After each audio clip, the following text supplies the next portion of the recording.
Hey, everybody. Welcome to another episode of the Under the Hood podcast hosted by Stallion Capital. Today on the show, we have Kyle Kadish, who is the president of Advantage Wealth Solutions. Kyle, how you doing? I'm great this morning, Tim. How are you? I am doing fantastic. Thanks so much for Good. asking. Well, no, I'm really glad to share some insights and how I work with clients here and discuss a lot about how expansive the investment universe is. First, we want to hear a bit more about you. So tell us a bit about your firm, your kind of journey as an advisor, and what has brought you to this point in your career today. Yeah, it goes back many moons. About 18 years ago when I first entered the financial services industry, and I've had multiple roles. Most of my career was with asset managers, almost a phantom industry that many individuals don't know exists. I was a wholesaler for a couple of companies where I would go out and interact and engage financial advisors, encouraging them that my company's investments were best for their own clients. And did that for a couple of companies. Learned a lot. The first company where I spent most of my time. Still use their funds in portfolios with clients today.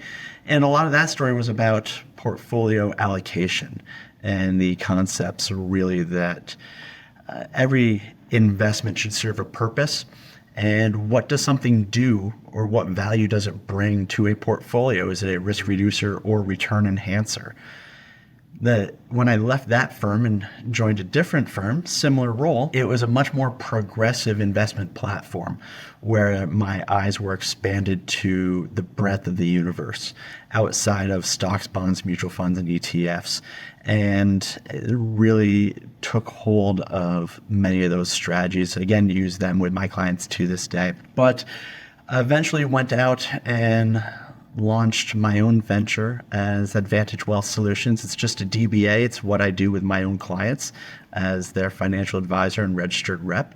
And we're sourcing investment opportunities that have high probability outcomes. Oftentimes we're seeking a greater income.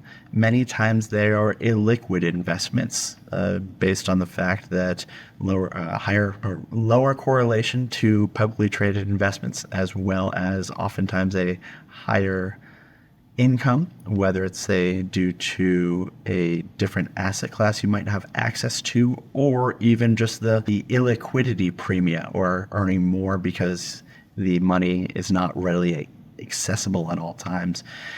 The other component we spend a lot of time on, Tim, with clients is tax focus and how they can incorporate the tax code, because returns are great, but they're meaningless when you're still owing capital gains or paying taxes to even have less capital. So there's a real effort to find tax efficient strategies for the clients as well.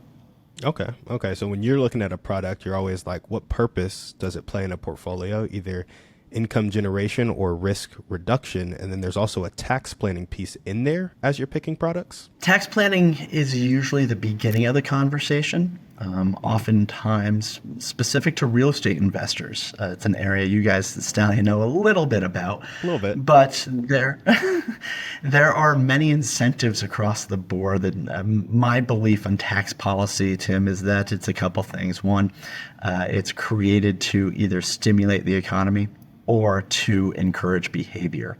And Uncle Sam will gladly be your silent partner along the way. I often think of things like, if we're looking at qualified opportunity zones, which were created as part of the Tax Cut and Jobs Act of 2017, it's really incentivizing investors to take the gains that they earn, place the capital into a certain geography, a census tract that's been identified as a QOZ, and then help grow the economy in that area.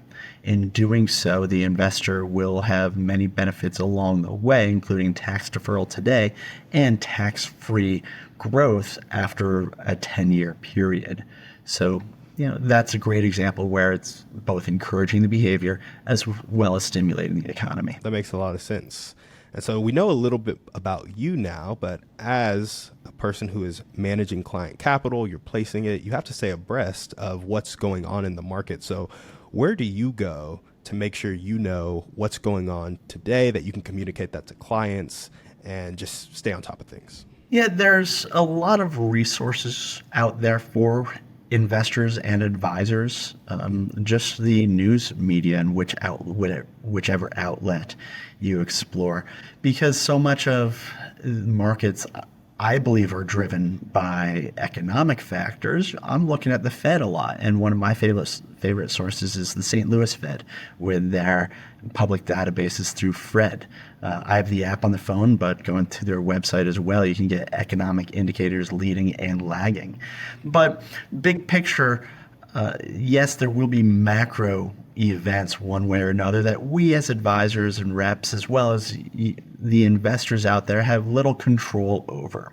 So oftentimes we're looking more closely at the sponsor or asset manager, where the funds are, how flexible their mandate is, what they've been able to do, and how much capital they're willing to put to work, as well as skin in the game.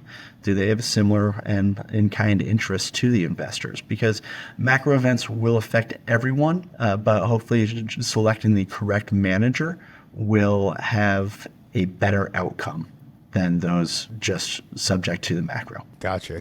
And I know you mentioned some of the things that makes a manager a really good manager, but let's press a little bit more into that. What are some of the things that you look for? Pressure's on. No pressure. Just a couple more things that makes a good manager a good manager. Yeah, certainly the strategy needs to make sense and be compelling. They need to have the resources to be able to execute on that strategy. When you're looking at a mutual fund or an ETF, it's a little simpler. What's their philosophy? But there are some intricacies we look for, especially when it comes to things like fixed income, because there's no exchange traded bond.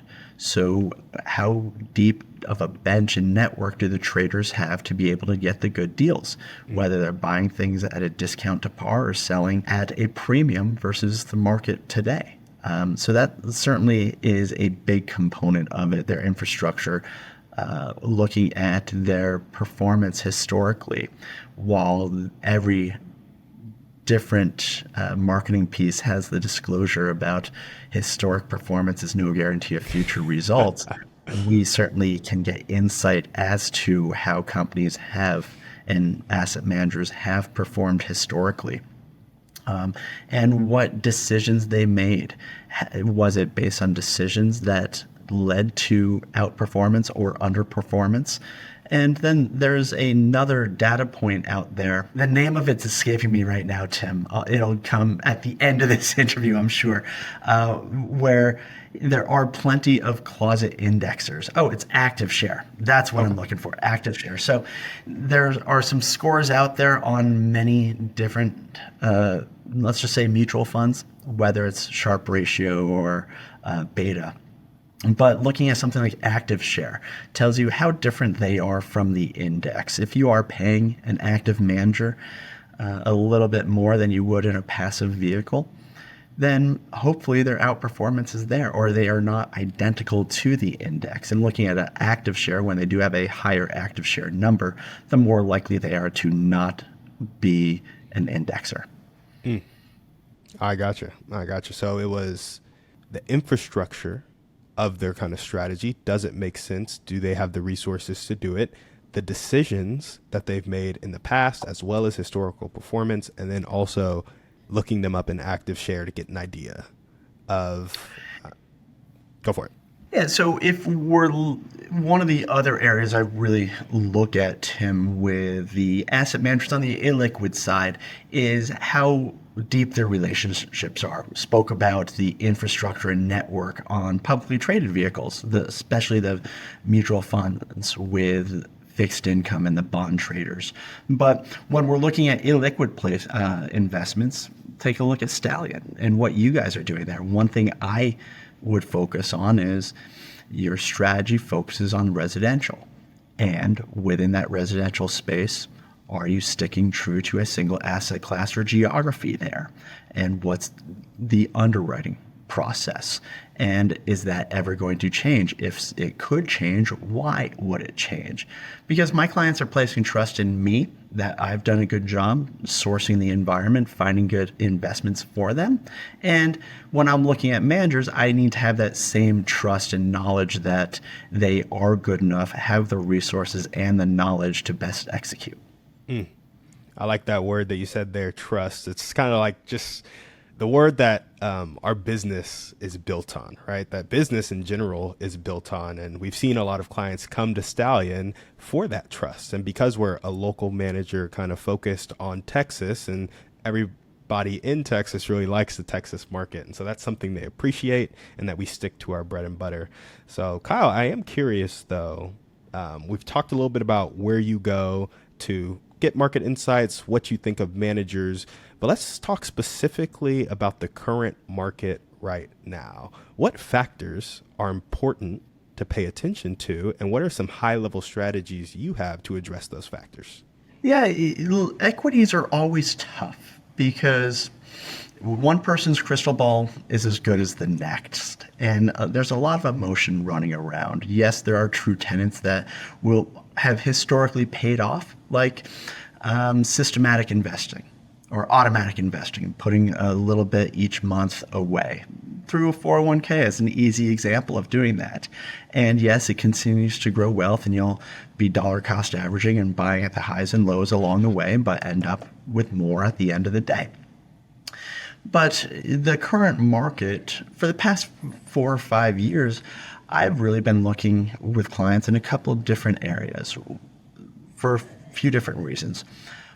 One being there's an automatic maturity to them and greater opportunity to have that capital return to the client.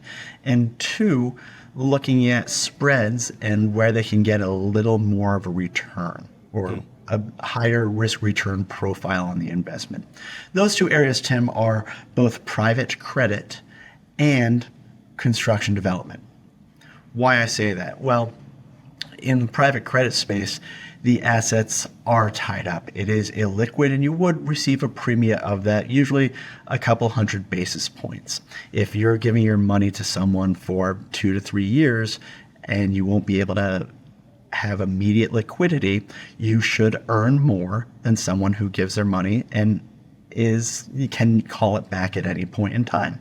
So we're seeing attractive returns in the private credit space. The past few years, it's been a consistent 8+, and now we're even in double digits. Looking additionally at development, well, there's a little more risk there, but I'd rather look at development than for, let's just say, residential, whether it's single family, multifamily, whatever it is, than a straight equity play of an existing property because the projected growth is much stronger. In addition to that, I mentioned a moment ago, Tim, about the exit or the maturity and return of capital to investors.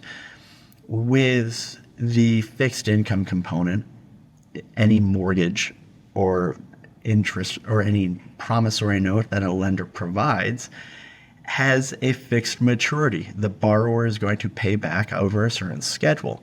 And when that money comes back, it should be going back to the investor.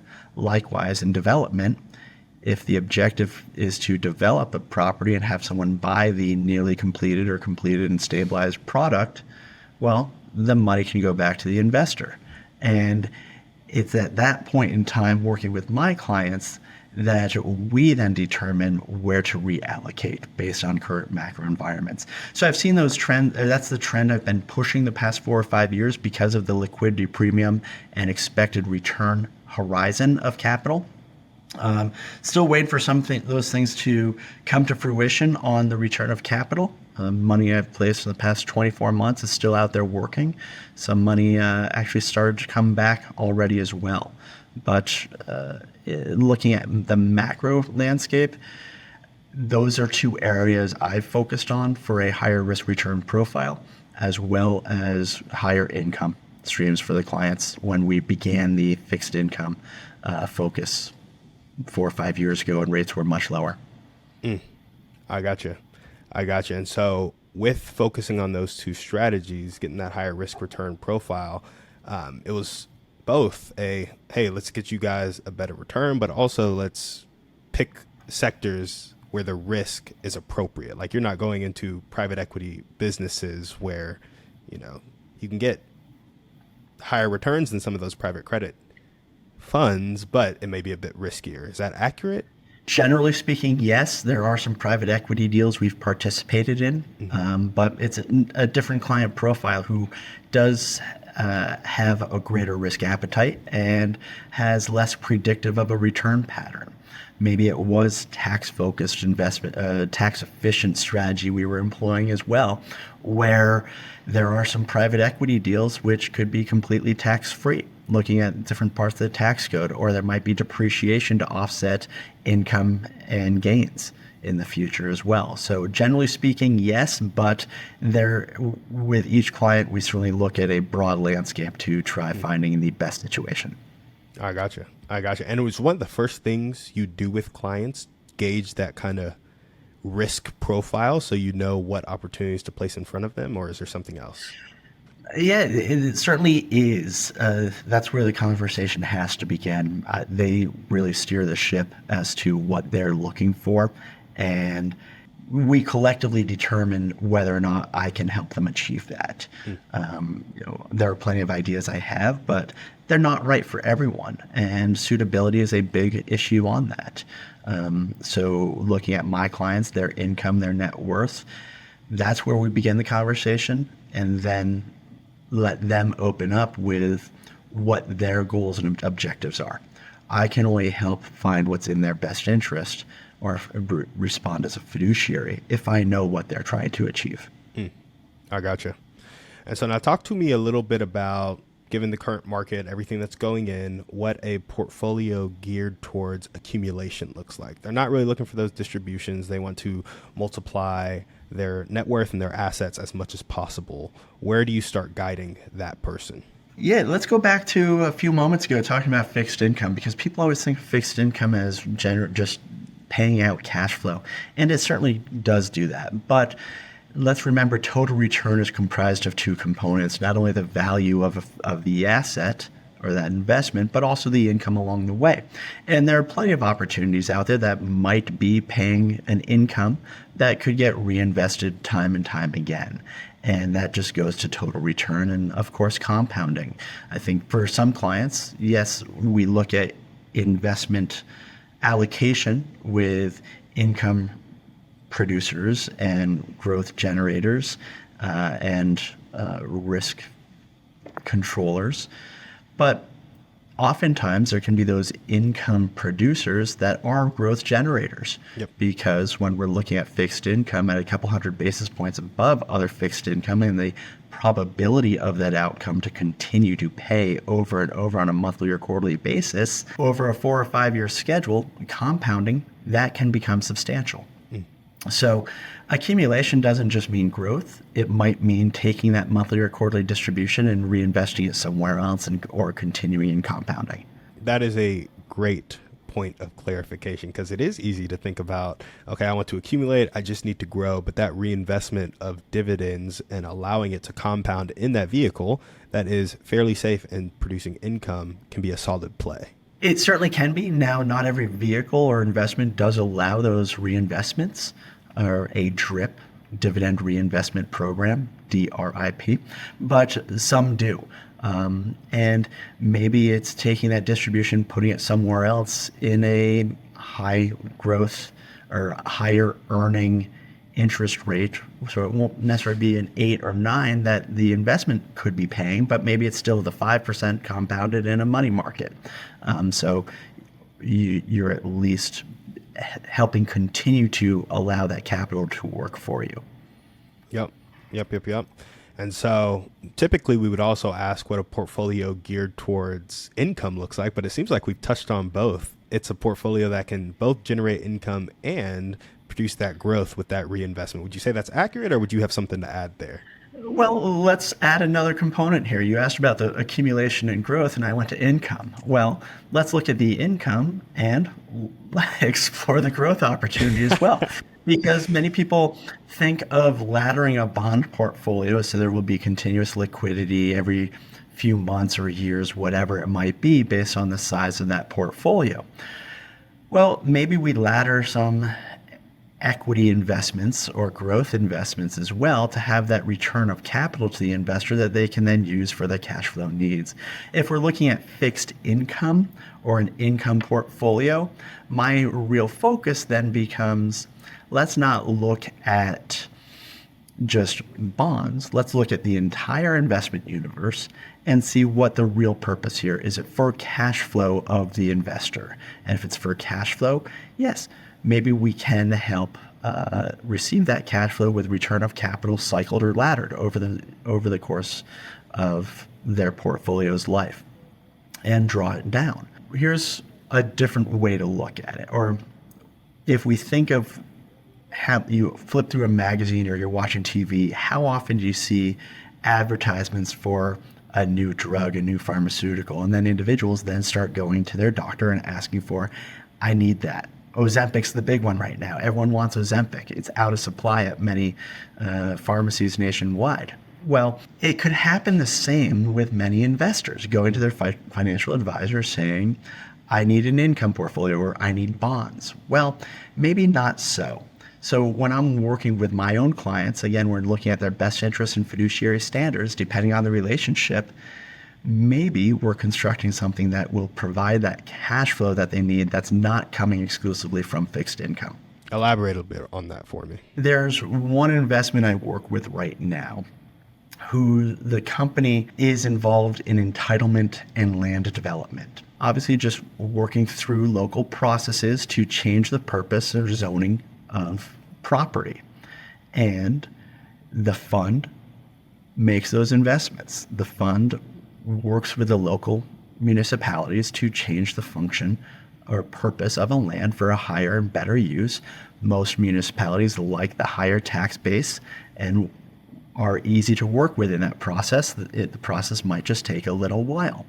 Well, if this fund raises $50 million, when they start, after the fund raises that money, they're going to continue working and using that capital to re-entitle or zone other zone properties. But once they're done with a project and they have a property entitled and then sell it or it gets sold, the fund returns that capital used on that investment to the investors. So maybe an investor makes a $50,000 investment. The expected time horizon of that fund might be 4 or 5 years, but beginning in year 2 or 3, they should start getting money back as cash flow, not only as part of their original capital investment, but as a return on capital, but equity growth on top of that. So that's the cash flow component that the investor could be seeing or could expect. It's not all coming from fixed income, which oftentimes has a lower actual return, but maybe taking a little more risk with an investment opportunity that could return them capital and provide the cash flow that they need. That's really the more important situation for the investor. And what they're looking for is for that cash flow. That makes a lot of sense. And so are you constantly looking for opportunities like that, or you just networked well so they come across your desk? Tell me a bit more about your process for that. Yeah, here we are at the start of 24, Tim. Last year, I had a crazy travel year. It was a little more than most. But I was on the road a lot, meeting with different investment sponsors at different conferences across the industry, speaking on panels, and visiting different construction sites. It was well over 100 nights on the road. Oh, wow. And there are a number of industry events I go to. I'm fortunate as well. You introduced me at the beginning as the president of Advantage Wealth Solutions. Yes, that's the name of the DBA I work with my clients with. I have another role in the industry with my brokerage firm. I'm the due diligence officer. And in that capacity, I am seeking and sourcing investment opportunities, not just for my clients, but for the clients of the 80 or so other reps at my company, and reviewing them and interviewing those companies and visiting their sites, getting to know their management teams, understanding their vendors and their partners, who they've worked with, where other financing and funding is coming from, and having those conversations. So it is a large Rolodex. It certainly isn't everyone available out there, but we've spent a few years building that up. And there are a good number of managers I do work with, but we're always exploring other managers who maybe have worked in smaller markets and are just looking for more capital, or have raised it institutionally and are now democratizing those investment opportunities, bringing them to the retail investor. I gotcha. Yeah, that puts you in a really good spot, being the due diligence guy for your broker. Because you have 80 reps out there who maybe they find a manager and they just bring that to you, and then you get the kind of first look at it. Is that right? Well, they got the first look at it if they're bringing it to me. That's true. First look on behalf of the brokerage, yeah. On the brokerage. But it certainly creates some robust conversations and internal dialogue, not only with how what compelled them to explore further, why they saw interest in a sponsor or a fund, and what capacity they have with their clients. There are some regulations we need to follow as registered reps and fiduciaries, which come in the line of suitability and how much of a portfolio it could be or should be illiquid, and how much concentration of an investor's net worth should be with a single investment or a single sponsor. So there are many things we look at. We need to make sure that there's a broad base of opportunity with sponsors that my reps and their clients can explore and look further at. But it certainly, there is a larger opportunity out there. And this goes to the beginning of my story, Tim, learned a lot with Natixis, the first asset manager I was with, on portfolio construction and everything serving a purpose. Then at the next firm, my eyes were expanded. And really, I didn't touch upon this third part, but when I was launching my own practice, yes, there's a tax focus on most of what I do, but the investable landscape is so much larger. And with some of my clients, or most of my clients, I'm not their only advisor, and I don't want to be. I'm able to bring things to them, bring investment opportunities that other advisors have no idea even exist, and provide some alpha around that portfolio. Looking for higher income strategies or higher cash flowing strategies might be one example, or a higher probability outcome with lower volatility along the way. And so tell me a bit more about some of those guidelines around the portfolio. You said percentage of a client's portfolio in illiquid investments with one manager. What are some of those guidelines, if you can throw out kind of they'll guidelines? vary firm to firm, and there's no set fast rule across the industry. First, if you're working with RIAs, there are some more progressive who are looking at illiquid investments more so than others, but most of the RIAs out there still are not doing that. It's nice to see them adopt these investment strategies and help enhance their own clients' portfolios, but there might be a little more wiggle room with the RIAs on allocation size. Again, not standard across the industry, but many firms, broker-dealer firms, will limit the investor allocation to a single investment that's illiquid at 5% of their investable net worth. Mm-hmm. Investable net worth being their total net worth less the equity in their primary residence, right? Yep. Because that's money they can't take out or they'll need. So looking at 5% of the investor net worth, client is accredited. Let's just say they have $2 million. Maybe $100,000 would be the maximum they could do within an investment. Some firms might have a maximum they can invest per sponsor. Maybe the investors liked one sponsor. We'll use Stallion as this example, and they've invested in Stallion in 2 different funds. Well, does it make sense to invest in a third fund with Stallion at that point in time?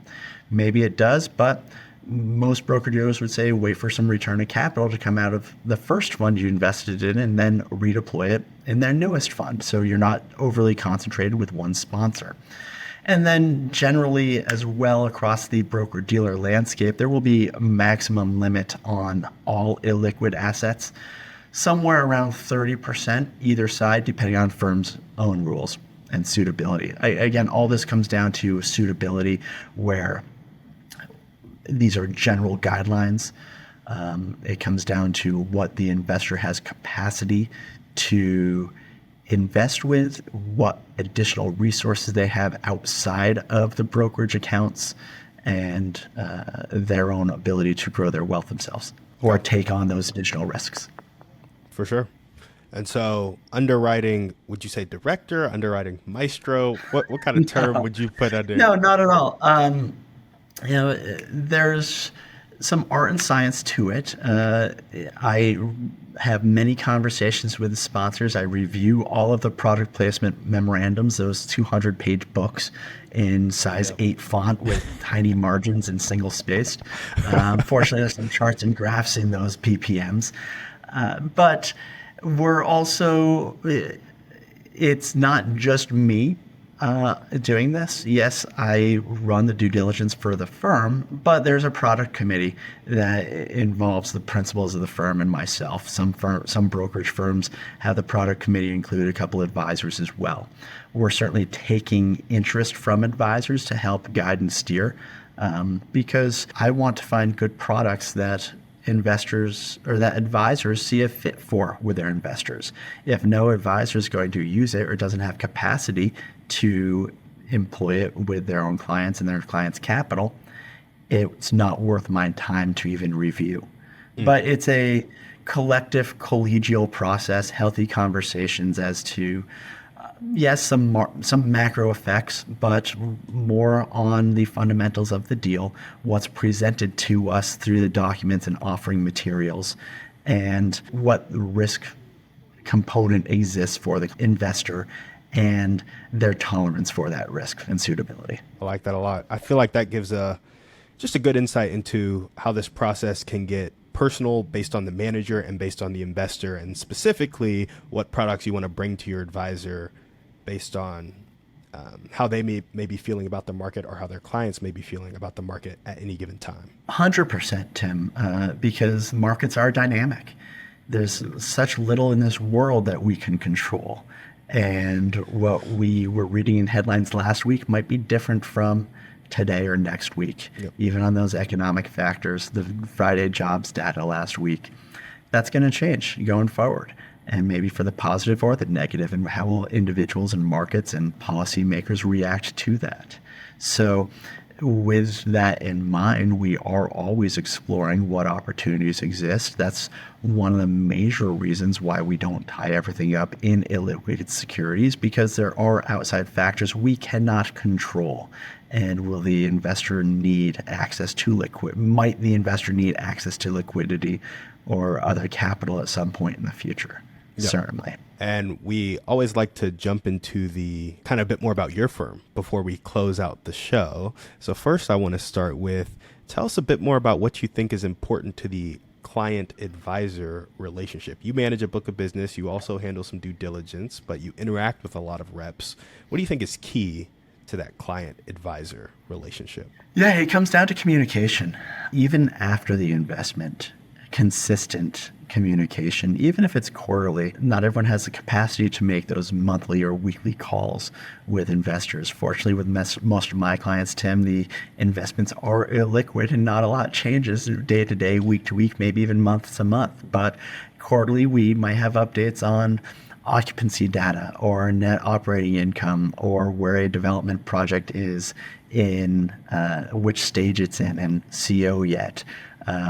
Additionally, there might be acquisitions that someone has, or return of capital as notes are maturing, or maybe it could be related to the economic factors, where if a lender is lending on SOFR or the overnight rate, and that's adjusted to help give a boost to the income. So there are still things that can be discussed day in, day out, even though much has not changed with that investment. So communication with the clients is essential regardless as to your position. Perfect. And so given that communication is key, what are some things that you like to communicate about your firm that really sets you guys apart from other advisors out there? Yeah, it really comes down to two things. As I've discussed a few times already, that the universe is much larger than any of us understand, and there's often a tax component with everything regarding money. Is there a way to enhance the total return? First of all, your total return isn't total until it's net taxes. And if we can do something to automatically enhance that return based on deferring, mitigating, or reducing the tax liability, you're now better or further ahead than that. And there are plenty of opportunities within the tax code to do that for everyone. The tax code does not discriminate. It makes it easier for some individuals based on what they've done or the amount of capital they have, but it's all the same components of the tax code available to everyone. So there is always an angle for taxes for everyone. In addition to that, there are other investment opportunities out there besides publicly traded vehicles. We've seen a robust expansion of private credit the past 2, 3, 4 years with firms like KKR and Apollo and just many other legacy private equity firms help bring some of these investment opportunities down to the investor level, which is great to see. You do want to maintain a focus on how large the funds are. I believe there are some funds out there that have so much scale, they might be the index themselves now. And when it comes to that, how much opportunity will you be able to outperform the market at that point in time? Or if there is a macro event, how great will that sponsor be able to operate that fund? Where one concern for many investors should be aware of is what the liquidity provisions are of many of those larger funds. There are things called interval funds, which have been nouveau the past 18 months. They've been around for decades, but it's now coming back in to be a real exciting opportunity and a lot of discussions on them. But as an interval fund, the investor can only investors collectively can only redeem so much on a quarterly basis. So just be going in to know what your real liquidity could be. And that's back to the points that I focus on with, we want things that are returning investor capital as they mature, not a fund vehicle that could hold those assets for a much longer period of time. Kyle, thanks so much. I do want to ask one follow-up question on that. You mentioned that some companies will get to scale and it's like, well, how much can they actually outperform the market? What is that scale in your mind that's like, you've really taken up so much of the market, you might be basically the market at this point, be the index? Yeah, there's one large player I've shared comments on with the reps I work with and colleagues and peers around the industry. They've raised a lot of capital, and all of the story of the past 2 years wasn't about performance, but how much money they were raising. And the real question I need to ask them and could never get a clear answer was, how are you still being selective in your investment decisions when you're raising $1 billion a month or $1 billion a quarter? That's a lot of money to put to work. So there's nothing wrong with that. Many firms are able to do that just because they had so much and such a broad network. It does make easy access for investors of all shapes and sizes to participate. But when I work with my clients, we're often looking at smaller capital raises, smaller fund programs, maybe $50 or $100 million at a time, that really can, we seek them to provide a little more alpha along the way. Yeah, makes perfect sense. Well, Kyle, where can people find you if they want to get to know you a bit better? Yeah, a couple different ways. Right on the website, advantagewealthsolutions.com. A little more about me as well as a contact page on there. But email Kyle at advantagewealthsolutions.com or my phone number, 877-866-1031. Interesting thing about the phone number, I have a P.O. box. That's P.O. Box 1031. We didn't talk much about tax strategy here, Tim, but many of my clients are real estate investors and focus on deferring taxes with things like a 1031 exchange. So that's a little nod to that component there with the P.O. box, the phone number as well. And the tax strategy. There we go. Well, awesome, Kyle. Thanks Tim, so I'm much. surprised. It sounds like we're coming up on the end of time, but you didn't ask me about the word alternatives. All righty. We're going to jump into it. We're going to attack 10 minutes onto the show. Typically, we like to jump into alts. We had kind of ventured into it, so I didn't say the word, but Kyle has something he really likes to talk about when it comes to alternative investments. So, Kyle, go for it. Yeah. In our pre-call, Tim, you even mentioned this was going to come up. So the word alternative gets tossed around often, especially as there are more investment opportunities because it's outside the norm of publicly traded vehicles. And there's always been a big misunderstanding or lack of understanding with a definition. If a rep uses the word alternative, are they talking about the strategy, the structure, or the security itself, right? Is it an interval fund? Are they buying mortgages? Are they development? So many different things the word alternative could mean. When I'm working with clients, you might have noticed my vernacular and vocabulary over the past half hour or so, using the words like illiquid, because there's still equity and debt. There are only two ways to invest in anything, or two ways to record it on a balance sheet. Is it equity or is it debt? So you still have that 60-40 equity debt portfolio. Rather than carving out a portion of that to alternatives, just look at your assets as equity and debt and provide part of that equity portion to illiquid. Provide some of that debt portion to illiquid. Because let's talk fundamentally about what an investment actually is. If it's a lending fund, so it's illiquid, but it's debt. Well, how many of your clients or investors know what a mortgage is and how that mortgage was funded? That's all a lending fund might be doing if it's focused in real estate. Or maybe it's lending to an operating company. Well, companies need working capital and they need loans as well.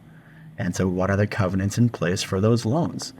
And it helps using the actual language, helps my clients understand the strategy a little better, helps comprehend where it fits in their portfolio, and provides a better definition to what the capital is actually going to do. So I've been working on removing the word alternative from my own language and vocabulary for a few years now. And it's a larger push across the industry. I don't know if it will ever happen. I'm only one person, but I really want more investors to embrace this opportunity of the larger investment opportunities. Let's talk in language that makes it simple for them to understand what it is. So do you feel like that language of alternatives, essentially you're talking about some private investments, some illiquid investments. Do you think putting the word alternative over it kind of makes it a black box that makes some people in the profession stay away from it? Do you think if we push for that language, more people would come in? Well, I don't know what the outcome would be. It's my belief, though, Tim, that if we fundamentally talk about what an investment does, it's easier to understand. There probably are some individuals who hear the word alternative and are just taken aback and have no interest due to an emotional connection of not understanding what alternative really is. So let's look, I work with my clients to expand and enhance their portfolios. We look at many illiquid investments and they all understand what that investment's doing. Are they acquiring operating companies? Is it developing real estate? Is it buying Class B multifamily and remodeling them to Class A? Are they lending? So my clients have a better comprehension of what their portfolio actually does. It tells a story that they can understand, and oftentimes they can tell the story to friends as well. That makes a lot of sense. That transparency, again, all about communication, right? So having that communication, having that transparency in communication is key for presenting investment opportunities, and on the manager's side, talking about our investment opportunities. So I do appreciate the tip. Maybe I'll have to change that whole section in the podcast. No, look, it works for many. And what I do doesn't necessarily work for everyone or appeal to them. I get that. It's what I've found works for me and my clients. In doing so, it's comforting. But when I'm looking at a private placement memorandum, a private investment with my clients, it's 200 or 100 plus pages. And I know their eyes will glaze over. Yes, there are usually a couple of nice fancy pictures up front on glossy. But let's look at what it actually does. Do they want to read everything? They are provided a copy and discuss the business plan and what that company is intending to do. And it's easier for them to understand. You know, a lot of these private investments do have fun stories to tell, whether you are acquiring an operating company. There's a private equity company I deal with that has a great product, or one of the companies they've acquired has a product everyone knows if they walk into a Hobby Lobby, right? So there you see it. There's an emotional component that sometimes when you're investing, you want to know and see and feel and touch. And that's what's so nice about real estate. You know, people know that, yes, that's the building. Yes, that's the property I own. And you don't always get that buying the S&P 500. Yes, you can buy stocks of different companies and just look at the Magnificent Seven with Tesla and Alphabet and Meta and what they do. And people at least know what those companies do. But if there's a tangible component that an investor can be attracted to when we're talking about a lot of the private investing, it's usually easier for them to understand and get a little more emotional and excited about the opportunity. I like that you use that word emotional, because if we're honest, we're all human. Very few of us make purely logical decisions, and the emotional component can really go towards bringing your friends in. You guys are investing in something together, and just it also goes to that trust. Like when you feel good about something and you have a community of people around you who are also doing the diligence like you do on behalf of some advisors and clients, so you can trust it a bit more, feel a bit better about it. And if it's tangible, you can touch it, you can notice it at, what was that, Hobby Lobby, you said? Hobby Lobby, yeah. There we go. It's like there's just something to it, and there's something very human about it, which I feel like sometimes that can get taken out by some of the bigger players. Like I've had people come to a dinner that Stallion Capital is hosting, and they're like, I just never get to talk to anybody who's managing my investments. And that can be very difficult for me to keeping on with them. That's another fun thing about working in the space I do with my own clients. Over this past weekend, my client had some questions and I could answer them, but I knew he really wanted to hear from someone at the company that's putting the fund together. And I was able to make that connection happen unscheduled on a Saturday morning when the executive at the other firm was on the sidelines of her son's basketball game. Fortunately, it was a timeout or halftime, so they were able to spend a few minutes together. But with a lot of these smaller deals, not only do I know the people managing the money, but my investors have access to them as well. I love that. Well, awesome. Kyle, thanks so much for coming on the show. Guys, thank you so much for tuning in. All the ways to contact Kyle will be down in the show notes, and we'll see you guys on the next one.